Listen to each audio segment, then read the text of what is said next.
Hey, what is up, guys? This is Bo, or Carl Hunga 712. Today I'm bringing you some pretty nice TDM gameplay here on Fringe.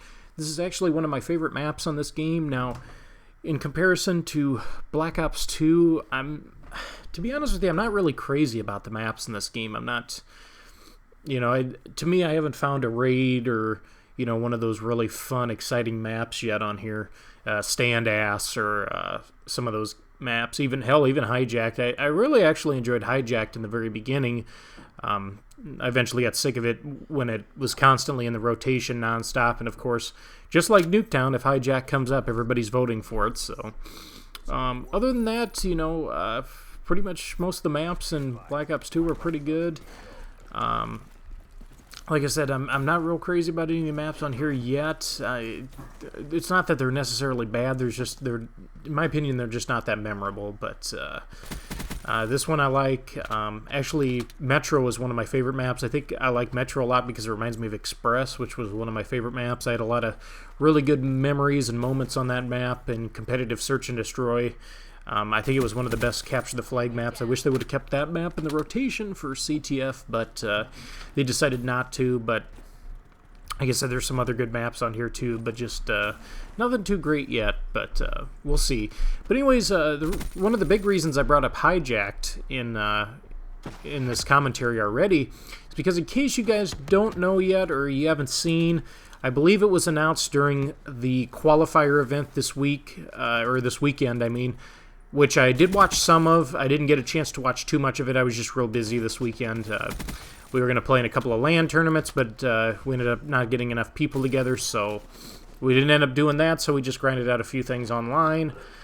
But in case you guys didn't know, the DLC will be coming out early 2016. I'm guessing probably in January at some point.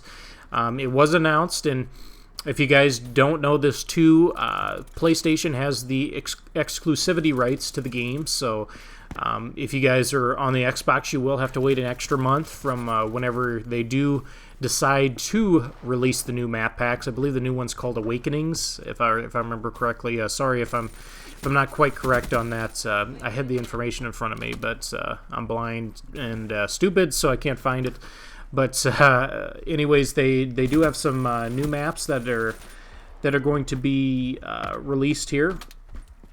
And one of the maps, it appears to be a remake of Hijacked, which of course was a huge fan favorite in Black Ops 2. Like I said in the intro, I believe that map was constantly voted for. I mean, I can rarely recall that map ever not being chosen in this when it came up. Maybe if Nuketown was up, maybe people would choose that. Like I said, I'm not a big fan. I used to be.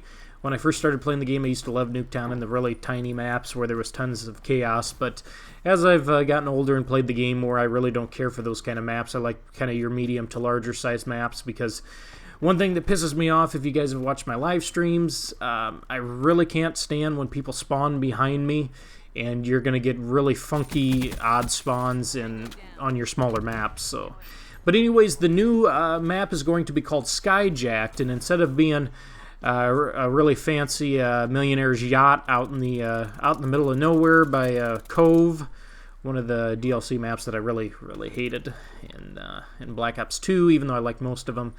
But instead of being a boat down on the ground, it's going to be like a floating ship, almost something out of the Fifth Element. If you guys have ever seen that movie, that's definitely one of my favorites. But it almost reminded me of that when I first saw it. So I'm curious to see how they're going to do Hijacked with the new movement system, because I don't know. I just think that's going to be a problem. Are people going to be jumping off the ship and stuff all the time? But we'll have to see. I'm sure they'll put some kind of walls up or something so you can't do that. So I'm kind of curious to see how that one turns out. Like I said, with the new movement system, I don't know if I'm going to be a real big fan of, of that map. Sometimes I think on the DLC maps, you're sometimes better off just making, 4 brand new maps and not trying to recreate past success, because it always seems like when we go back and revisit a map, it never plays the same way as it did in the previous game.